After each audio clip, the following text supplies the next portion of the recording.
오늘 우리에게 주시는 생명의 말씀은 요한계시록 7장 4절에서 8절 말씀입니다. 내가 인침을 받은 자의 수를 들으니 이스라엘 자손의 각 지파 중에서 인침을 받은 자들이 14만 4천이니 유다 지파 중에 인침을 받은 자가 1만 2천이요 르우벤 지파 중에 1만 2천이요 갓 지파 중에 1만 2천이요 아셀 지파 중에 1만 2천이요 납달리 지파 중에 1만 2천이요 므낫세 지파 중에 1만 2천이요 시므온 지파 중에 1만 2천이요 레위 지파 중에 1만 2천이요 이사갈 지파 중에 1만 2천이요 스불론 지파 중에 1만 2천이요 요셉 지파 중에 1만 2천이요 베냐민 지파 중에 인침을 받은 자가 1만 2천이라. 아멘. 서로 대적하여 교만한 마음을 가지지 말게 하려 함이라. 기록된 말씀 밖으로 넘어가지 말라. 이 말씀은 분명한 설명이 없을 때에는 무리하게 해석할 필요가 없다는 것입니다. 우리 주님께서는 필요하다면 또 쉽게 설명해 주셨습니다. 예를 들어서 씨 뿌리는 비유에서 우리 주님께서 말씀하셨습니다. 길가에 뿌려진 씨가 있고 돌밭에 뿌려진 씨가 있고 가시떨기 위에 떨어진 씨가 있고 좋은 땅에 떨어진 씨가 있다. 주님께서 말씀하셨지만 제자들이 잘 이해를 하지 못했습니다. 그때 우리 주님께서 풀어서 제자들이 이해할 수 있도록 설명해 주셨습니다. 얘들아, 돌밭에 뿌려졌다는 것은 말씀을 들을 때에 기쁨으로 듣지만 뿌리가 없어서 환난이나 핍박이 올 때에 넘어지는 자는 돌밭에 씨를 뿌린 자와 같은 것이란다. 우리 주님께서 제자들이 알아듣도록 이해할 수 있도록 쉽게 설명을 해 주셨다는 것입니다. 필요하다면 우리 주님께서 또 다 풀어서 말씀해 주셨습니다. 베드로후서 1장 20절에 이렇게 말씀합니다. 먼저 알 것은 성경의 모든 예언은 사서로이 풀 것이 아니니. 이단들이 성경을 억지로 풀고 사서로이 풀려고 하다가 잘못 되어지는 경우가 있습니다. 성령의 감동 없이 주관적으로 성경을 해석하는 것을 조심하라는 것입니다. 여러분, 이단들이 성경을 믿을까요? 안 믿을까요? 전에 여호와의 정인에 빠진 분과 이렇게 대화하는 가운데 제가 물었습니다. 당신들 성경을 믿느냐고. 믿는다는 것입니다. 그러면서 가방 속에 성경을 꺼내주는 것입니다. 우리와 똑같은 성경을 그들도 가지고 있습니다. 물어보면은 신구약 66권을 믿는다고 고백합니다. 그런데 문제는 성경을 잘못 해석하고 사사로이 푼다는 것입니다. 오늘 말씀을 들을 때에 성령님께서 우리 모두에게 깨닫는 은혜를 주시기를 원합니다. 오늘 이 시간에는 인치심을 받은 14만 4천 명이라는 제목으로 말씀을 드리려고 합니다. 계시록 6장에 보면은 첫 번째 인에서 여섯 번째 인을 떼는 장면이 나옵니다. 첫 번째 인을 뗄 때에 흰말 탄자가 등장하게 되어지고, 두 번째 인을 뗄 때에는 붉은 말 탄자가 등장하게 되어지고, 세 번째 인을 뗄 때는 검은 말 탄자가 등장하게 되어지고, 네 번째 인을 뗄 때에 청황색 말을 탄자가 등장합니다. 여러분들이 흰말이 무엇을 의미하는가, 또 흰말 탄자가 누구를 상징하는가 너무 크게 집중할 필요는 없다는 것입니다. 이것은 마지막 때에 임할 재앙을 말씀하고 있거든요.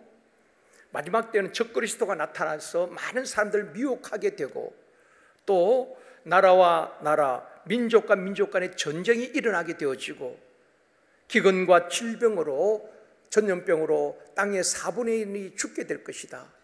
그런 말씀을 이렇게 상징적으로 말씀해 주고 있는 것입니다. 여러분들이 이 말씀을 들을 때에 크게 마음이 와닿지 않는 분들도 있을 것입니다.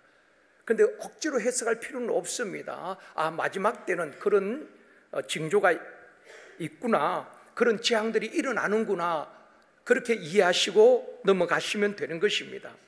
다섯 번째 인을 뗄 때는 말이 등장하는 것이 아니라 순교자들이 등장하게 됩니다. 그리고 여섯 번째 인을 뗄 때는 천재지변이 일어나게 되지요. 큰 지진이 나고 해가 검게 변하게 되어지고 달이 핏빛이 되어지는 것입니다. 또 하늘의 별들이 떨어지는 천재지변이 일어나게 되는 것입니다.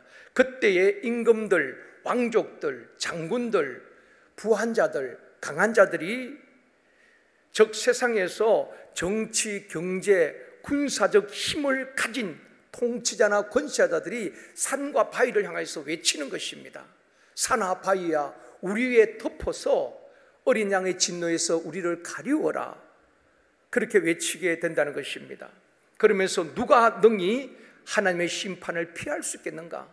누가 능히 이 재앙을 피할 수 있겠는가? 또 이 재앙을 견딜 수 있겠는가? 공포와 두려움 가운데에 믿지 않는 자들이 절규를 한다 하는 내용을 설명해 주고 있습니다. 계시록 구조를 보면은 6장에서는 첫 번째 인에서 여섯 번째 인을 떼는 장면이 나옵니다. 그러면 7장에서 바로 일곱 번째 인을 떼야 되는데 일곱 번째 인은 8장에서 떼게 되는 것입니다. 그러면 7장은 뭐냐는 것입니다. 7장에는 하나님의 인치심을 받은 14만 4천 명이 삽입이 되어 있습니다.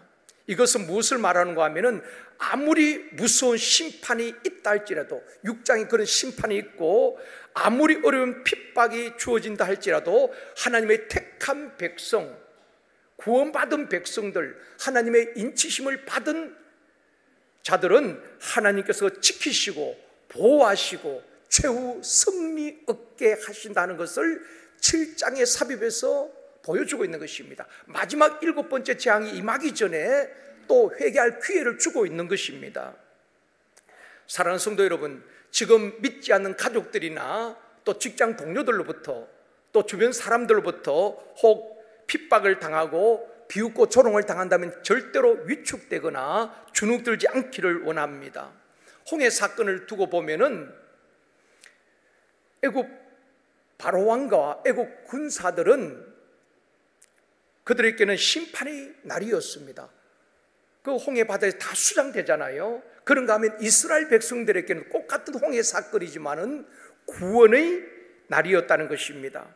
마지막 때도 마찬가지입니다. 믿지 않는 자에게는 산과 바위를 향해서 우리에게 덮어라, 극도의 공포와 두려움 가운데에 그들에게는 심판의 날이지만은 택한 하나님의 자녀들에게는 그렇게 고대했던 오 주여 어서 오시옵소서, 우리에게는 심판의 날이 아니라 구원의 날이요 승리의 날이라는 것을 보여주고 있는 것입니다. 이것이 계시록 전체에서 우리에게 보여주고 있는 내용인 것입니다. 사랑하는 성도 여러분, 예수 믿는 것이 복인 줄 믿습니다. 예수 아무나 믿는 것 아니에요. 교회 문이 열렸으나 누구나 와도 조수한다고 아무나 교회에 와서 예수 믿을 수 있는 게 아닙니다.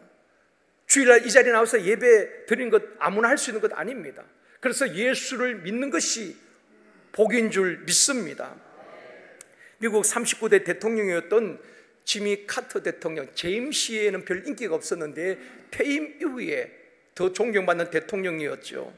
작년 12월 29일에 100세 장수하시다가 하나님의 부름을 받았는데 이 카터 대통령이 은퇴한 이후에 각 나라 세계 정상들이 모인 자리에서 연설할 기회가 있었습니다.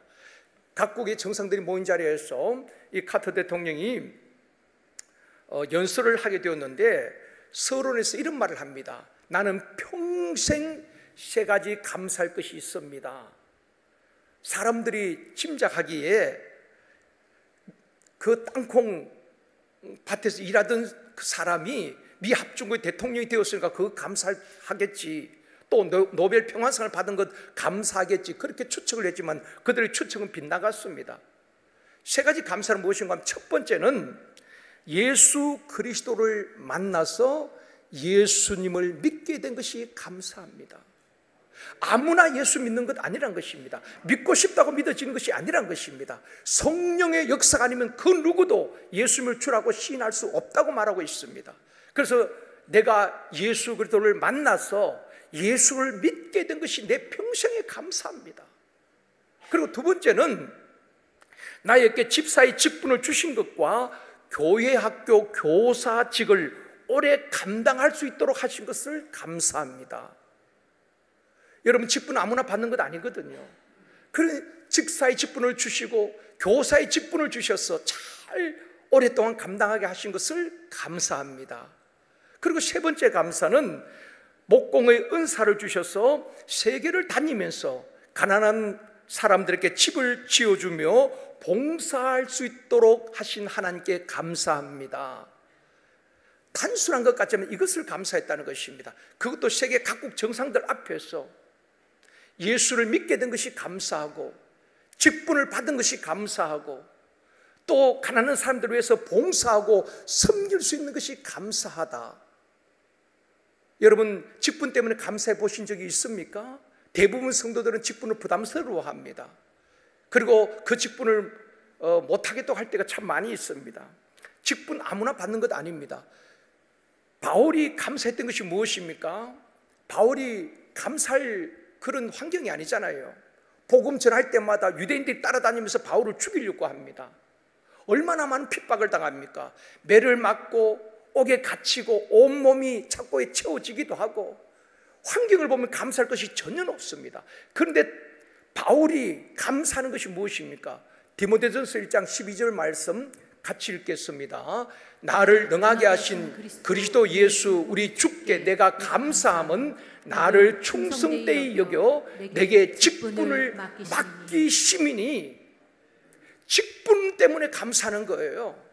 환경 때문에 감사하는 것이 아니라, 나같이 예수를 핍박하고 믿는 사람들을 핍박하고 비방자요 폭행자였던 나를 우리 주님께서 친히 찾아오셔서 만나주시고 나를 불러주시고 예수 믿게 하시고, 그것도 감사한데 나 같은 사람에게 이 사도의 직분을 주신 하나님께 나는 감사합니다. 이것이 바울의 감사였어요.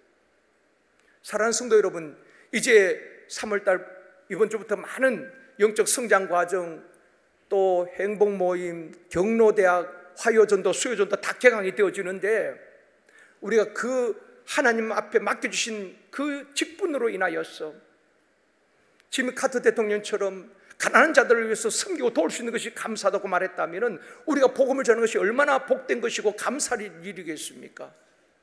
직분으로 인하여서 몸된 교회에 섬길 수 있는 일들로 인하여서 하나님께서 나 같은 사람에게 귀한 직분 주심을 감사하는 저와 여러분이 되어지기를 원합니다. 오늘 본문에 14만 4천 명, 그 유명한 14만 4천이 등장하게 되는데요, 첫 번째로 인치심을 받은 사람들입니다. 4절 말씀 우리 다 같이 읽도록 하겠습니다. 내가 인침을 받은 자의 수를 들으니 이스라엘 자손의 각 지파 중에서 인침을 받은 자들이 14만 4천이니. 4절에 보면 인침을 받은 자의 수, 인침을 받은 자들이, 이 말씀이 나오는데요, 인침을 받았다는 것은 두 가지 의미입니다. 인침을 받았다는 것은 두 가지 의미인데, 첫 번째는 소유권을 표시하는 것입니다. 여러분, 인감 도장에 보면은 도장의 소유자의 이름이 있습니다. 고대에는 종이나 가축들은 자기 소유에 대해서 낙인을 찍었습니다. 양들이 섞여 있어도 각 소유자의 낙인이 다 달랐습니다. 그래서 누구의 소유인지 다 구분이 되어 있다 이 말이거든요. 여러분, 도서관에 가보면은, 학교 도서관에 가면은 많은 책들이 있잖아요. 책들을 보면 다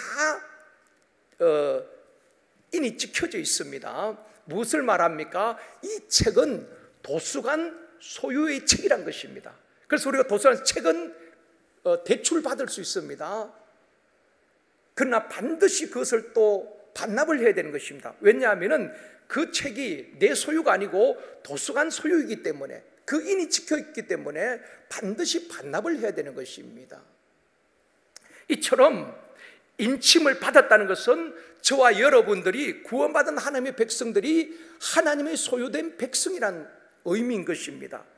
베드로전서 2장 9절 말씀 같이 읽겠습니다. 그러나 너희는 택하신 족속이요 왕같은 제사장들이요 거룩한 나라요 그의 소유된 백성이니. 저와 여러분이 어떤 사람인가, 그걸 여러분이 생각해야 되는 것입니다. 사람들이 나를 인정해 주지 않고 사람들이 나를 무시한다고, 내가 가난하다고 여러분 절망하지 마십시오. 우리는 하나님의 택하신 족속이요 왕같은 제사장들이요 하나님 앞에 나아갈 수 있는 자격을 가진 자들이고 그의 소유된 백성이라는 이 정체성을 잊어서는 안 되는 것입니다. 그래서 하나님의 인을 쳤다는 것은 첫째는 소유권을 표시하는 것이고, 두 번째는 보호의 표시인 것입니다. 사람들은 자기의 소유것을 얼마나 아낍니까? 얼마나 소중하게 여깁니까? 여러분이 가지고 있는 핸드폰, 또 지갑, 그 소유를 굉장히 아끼잖아요. 그리스도인이란 것은 그리스도께서 인치심을 받은 자들을 그리스도인이라고 말하는 것입니다. 에베소서 1장 13절 말씀 같이 읽습니다. 그 안에서 너희도 진리의 말씀 곧 너희의 구원의 복음을 듣고 그 안에서 또한 믿어 약속의 성령으로 인치심을 받았으니, 그리스도인이라는 것은 그리스도께 인치심을 받았다는 것입니다. 성령으로 말미암아 말입니다. 하나님께 인치심을 받은 사람은 하나님께서 책임지시고 보호하신다는 것입니다. 요한계시록 7장에서 우리가 붙들어야 될 말씀이 무엇인가 하면은, 하나님의 백성은 하나님께서 끝까지 책임지시고 보호하신다는 것입니다. 여러분, 우리 자녀들을 낳았으면은 부모는 능력이 있든 없든 끝까지 그 자녀를 책임지려고 하잖아요. 끝까지 그 자녀를 보호하는 것입니다. 이게 육신의 부모라면은, 하나님께서 우리를 택하시고 하나님의 자녀 삼았다면은, 하나님께서 저와 여러분을 끝까지 우리의 영혼이 실족하지 않도록 지키시고 보호하시고 끝까지 함께하여 주시는 줄 믿습니다. 이 확신을 붙들어야 되는 것입니다. 시편 3편은 다윗의 시입니다. 표제에 보면 다윗이 어떤 상황에서 그 시편 3편을 지었는가 밝혀주고 있거든요. 다윗이 그의 아들 압살롬을 피할 때에 지은 시라고 밝히고 있습니다. 시편 3편에서 하나님의 보호하심을 받고 산다는 것을 인식하고 확신하는 것이 얼마나 중요한가를 보여주고 있습니다. 하나님의 인치심 받았다는 것은 하나님의 보호하심을 표시한다고 말했는데, 시편 3편이 적절한 예화라고 생각되어집니다. 하나님의 보호하심을 받고 산다는 것을 인식할 때에 우리는 우리 인생에 대반전이 일어나는 것입니다. 시편 3편을 가지고 설명드려 볼게요. 다윗은 지금 절체절명 위기에 처했습니다. 압살롬이 아버지 다윗을 반역하고 왕권을 찬탈하기 위해서 구테타를 일으켰어요. 아버지 목에 칼을 들이댑니다. 다윗이 마음이 아팠던 것은 아들 압살롬의 반역과 함께 그 믿었던 척근들이 다 등을 돌려버립니다. 여러분, 세상 위치가 그렇잖아요. 권력이 어디로 움직이냐에 따라서 사람들이 주르륵 크게 줄 서고, 이게 정치인들 아니겠습니까?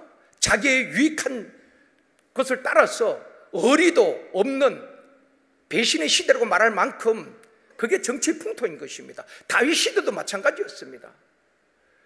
이 압살롬이 반역하고 다윗은 도망을 가는 그런 처지가 되다 보니까 다윗의 신하들조차도 등을 돌리고 배신했다 이 말입니다. 그런 것 때문에 다윗이 참 마음이 아팠습니다. 그때 다윗이 목숨을 부지하기 위해서 도망을 가게 된 것입니다. 그때 지은 시가 시편 3편이라는 것입니다. 3편 1절 말씀 우리 다 같이 읽겠습니다. 여호와여, 나의 대적이 어찌 그리 많은지요, 일어나 나를 치는 자가 많으니이다. 다윗이 고백하는 것은, 하나님, 나의 대적이 어찌 그리 많습니까? 사랑했던 아들도 믿었던 신하들도 다 이제는 적이 되어지고 일어나 나를 치려고 하는 자가 왜 이렇게 많습니까? 2절도 보십시오. 같이 읽습니다. 많은 사람이 나를 대적하여 말하기를 그는 하나님께 구원을 받지 못한다 하나이다. 많은 사람들이 말로 대적하는 것입니다. 저 사람 봐, 하나님께 구원받지 못한다, 하나님이 보호하지 않는 사람이니까 저렇게 왕궁에서 쫓겨나지 않느냐, 비웃는 말이지요. 조롱하는 말입니다. 그럴 때 다윗은 절망감에 빠지게 되는 것입니다. 다윗이 느끼는 감정은 모든 사람이 자기를 비웃고 조롱하는 것처럼 느껴졌다는 것입니다. 우리도 그럴 때가 있습니다. 언제 그런 감정을 느끼는가 하면은 성령 충만할 때가 아닙니다. 언제 그런 감정을 느끼는가 하면은 내가 영적으로 다운이 되고 힘들고 하나님과 멀어질 때, 기도하지 않을 때에 내 마음이 무너질 때 피해 의식에 사로잡히게 되는 것입니다. 그럴 때에 사람들이 웃으면 꼭 나를 비웃는 것 같고, 몇 사람들이 모여서 이야기하면은 딴 이야기함에도 불구하고 나에 대해서 이야기하고 나를 조롱하고 있지 않는가, 그런 피의식을 느낀다는 것입니다. 그분들은 전혀 다른 이야기하고 있는데 내가 그런 감정을 느낀다는 것입니다. 다윗이 지금 그런 감정을 느끼고 있는 것입니다.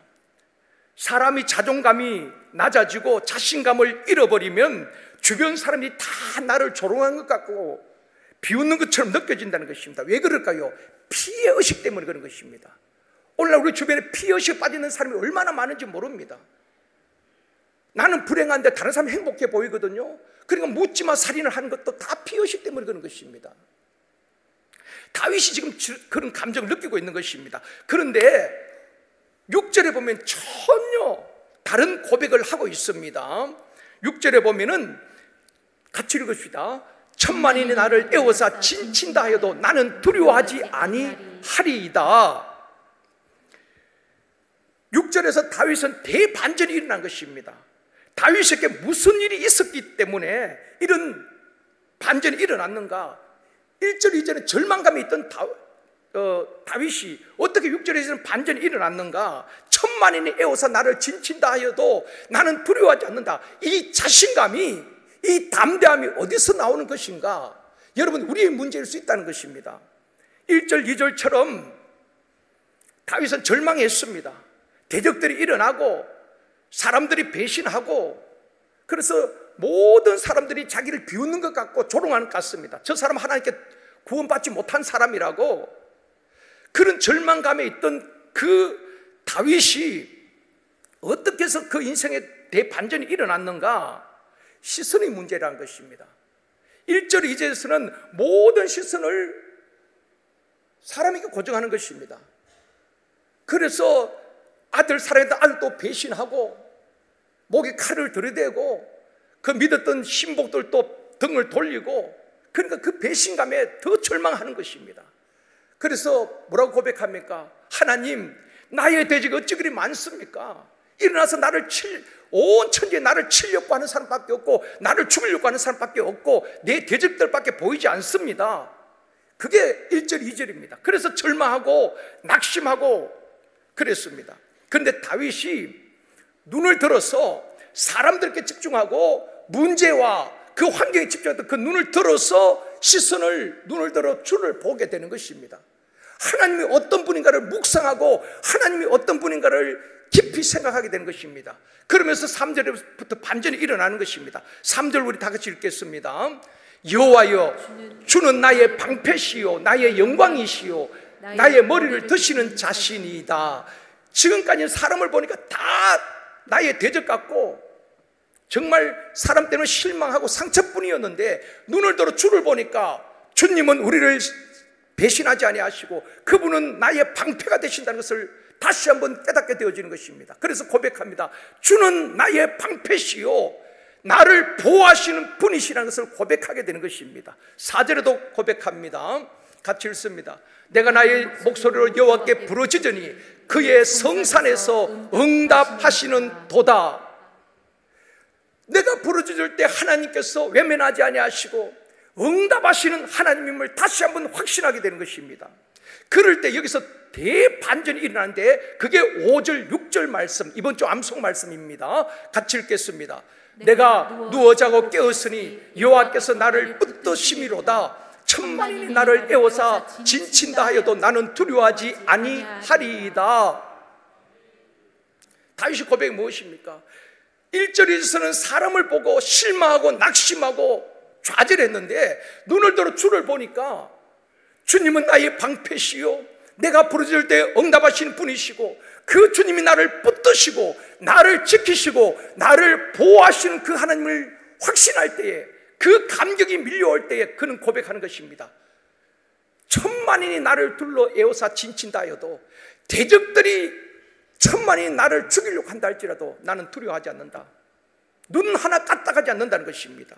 이런 담대함, 이런 확신이 어디서 오는가? 시선을 돌렸다는 것입니다. 사랑하는 성도 여러분, 오늘날 많은 그리스도인들이 예수를 믿는다고 하면서도 1절, 2절에 갇혀 사는 분들이 얼마나 많은지 모릅니다. 날마다 환경을 바라보고, 날마다 내가 처한 현실을 바라보고, 날마다 절망하고 날마다 낙심하는 분들이 얼마나 많이 있습니까? 하나님이 보이지 않는다는 것입니다. 1절, 2절에 머물러 있는 분들이 있다면 3절, 4절, 5절, 6절로 대반전이 일어나기를 원합니다. 1절, 2절에 갇혀있는 분들을 보면 다윗도 그렇게 하잖아요. 사람들이 나를 비웃는 것 같고 조롱하는 것 같은 그런 감정을 느끼는 것입니다. 피의식에 빠져있는 것입니다.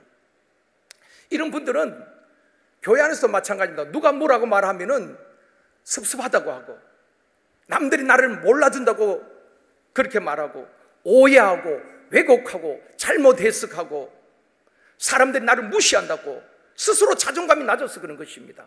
상대방이 무시하는 것이 아니라 스스로 그렇게 느끼는 감정이란 말입니다. 그렇게 받아들이는 것입니다. 피의식 때문에, 피의식에 빠져 있기 때문에 그런 것입니다. 사랑하는 성도 여러분, 이런 절망적인 감정을 떨쳐버리기 위해서는 다윗처럼 우리의 시선을 옮겨야 되는 것입니다. 환경, 사람, 문제에 고정되어 있던 우리의 시선을 돌려서 전능하신 그분을 바라보고 믿음의 주요 온전케 하신 이인 예수 그리스도를 바라볼 때에 대반전이 일어나게 되는 것입니다. 그분이 누구입니까? 우리의 방패가 되시고, 우리가 부르짖을 때 응답하시는 분이시고, 그분이 나와 함께 하시고 나를 지키시고 보호하심을 확신할 때에 우리는 이런 고백을 할 수가 있는 것입니다. 천만인이 나를 에워싸 진친다 해도 나는 두려워하지 않을 것이다. 사랑하는 성도 여러분, 사람 눈치 보고 위축되고 주눅들고 절망감에 빠져서 피해식 속에서 살아가는 인생이 아니라 1절, 2절에 갇혀있는 삶이 아니라 우리의 눈을 들어 나를 지키시고 보호하시고 방패가 되시는 그 하나님을 확신할 때에 우리는 고백하게 될 것입니다. 천만인이 에워싸 진친다 해도 나는 두려워하지 않을 것이다. 하나님이 나와 함께 하시고 내 인생은 그들에서 좌지우지 되는 것이 아니라 내 인생은 하나님께서 작정하시고 최후 승리 얻게 하실 것이다. 그 확신이 있을 때에 우리는 담대하게 어떤 시험이 와도 환난 앞에서도 믿음으로 반응하게 되어지는 것입니다. 1절, 2절에 갇혀있는 분들이 있다면 3절, 4절, 5절, 6절의 고백이 저와 여러분의 고백이 되어지기를 주님의 이름으로 축원합니다. 두 번째로 14만 4천 명이 누구인가 하는 것입니다. 4절 말씀 다시 읽겠습니다. 내가 인침을 받은 자의 수를 들으니 이스라엘 자손의 각 지파 중에서 인침을 받은 자들이 14만 4천이니 14만 4천은 많은 이단들이 사용하고 있습니다. 하나님의 인침을 받은 14만 4천에 대해서는 여러 가지 해석들이 있습니다. 그 가운데 이 시간에 세 가지로 축소해서 여러분들에게 말씀을 드리겠습니다. 첫 번째는 과거적 해석이 있습니다. 14만 4천에 대해서 과거적 해석인데 이건 뭘 말하는가 하면은 14만 4천은 그리스도를 위해 신앙을 지키다가 순교한 성도들을 말을 한다. 순교자의 숫자라고 해석하는 해석이 있습니다. 이 주장을 하는 분들은 이렇게 이야기합니다. 하나님의 인치심을 받을 정도로 그런 사람이라면은 보통 사람이 아니라 주님을 위해 목숨을 바칠 정도로 특별한 열심을 가진 사람일 것이다. 그래서 14만 4천을 순교자의 숫자로 해석하는 첫 번째 해석하는 견해가 있습니다. 그 다음에 두 번째 해석은 세대주의적 해석입니다. 이 세대주의는 19세기에 등장했는데 성경과 교회 역사를 시대별로 구분하는 것입니다. 그래서 하나님의 통치 원리가 각 시대마다 다르고 구원의 방법도 시대마다 다르다고 주장하는 것이 세대주의자들입니다. 구약시대 구원 방법이 다르고 신약시대 구원 방법이 다르고 이 시대 구원 방법이 다르다. 시대별로 다 나누는 것입니다. 또 이 세대주의자들은 문자적으로 해석합니다. 문자적으로 해석하는데 인치심을 받은 14만 4천을 문자 그대로 해석하는 것입니다. 그래서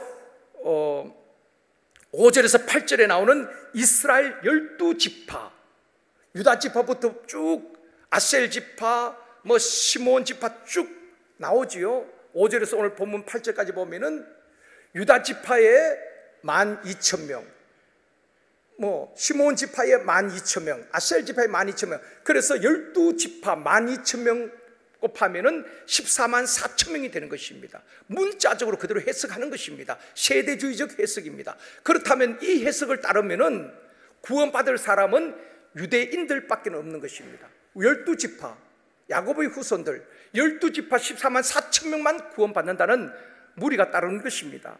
그런데 이단들은 이 세대주의 해석에서 신천지 이단들은 이 주장을 변형시킨 것입니다. 그래서 14만 4천은 신천지 인들이라고 그렇게 변형해서 자기들의 멤버 숫자라는 것입니다. 신천지 14만 4천 신천지인들만 구원받는다라고 그렇게 주장을 했습니다. 초창기에는 이 14만 4천 신천지인이 들기 위해서 얼마나 그들이 길을 쓰고 전도했는지 모릅니다. 지금도 마찬가지지요. 그래서 신천지인들은 14만 4천은 신천지인들이고 모든 기성교회 사람들은 다 유기된 사람들입니다. 구원받지 못한 사람이라는 것입니다. 그것이 신천지인들이 주장하는 것입니다. 지금도 14만 4천을 그렇게 이야기하고 있는 것입니다. 14만 4천에 대해서는 다음 주에 다시 좀 더 설명을 드리겠습니다. 세 번째 해석은 상징적 해석입니다. 상징적 해석은 14만 4천 명은 상징적인 숫자란 말입니다. 유대인들이 묵시문학에는 상징적인 표현들이 많이 있는데 상징적인 해석으로 보는데 이 14만 4천은 그 12지파 유대인들을 말하는 것이 아니라 14만 4천은 신구약 모든 교회, 과거, 현재, 미래 구원받을 하나님의 택한 모든 백성들을 상징적으로 표현한 숫자다. 그렇게 해석을 하고 있습니다. 이 세 가지 해석 중에 어느 것이 가장 정확한가 아무도 모릅니다. 우리 주님께서 밝혀주지 않았기 때문에 하나님만이 아십니다. 그러나 대부분의 성경 학자들은 또 교회는 세 번째 해석을 따릅니다. 14만 4천은 상징적인 해석으로 받아들인다는 것입니다. 그래서 이 14만 4천은 순교자의 숫자도 아니고 그렇다고 유대인들에 국한된 것도 아니고 신구약 모든 교회와 구원받은 모든 백성들을 의미한다. 그렇게 상징적으로 받아들이고 있습니다. 요한계시록 보면 그런 상징적인 숫자들이 또 많이 나옵니다. 그때 또 설명을 드리도록 하겠습니다. 말씀을 맺겠습니다. 사랑하는 성도 여러분, 7장에서 주는 핵심 메시지가 무엇인가 하면은 하나님의 인침을 받은 사람들, 하나님의 백성들은 하나님께서 끝까지 책임지시고 보호하신다는 것입니다. 이걸 붙들 수 있기를 원합니다.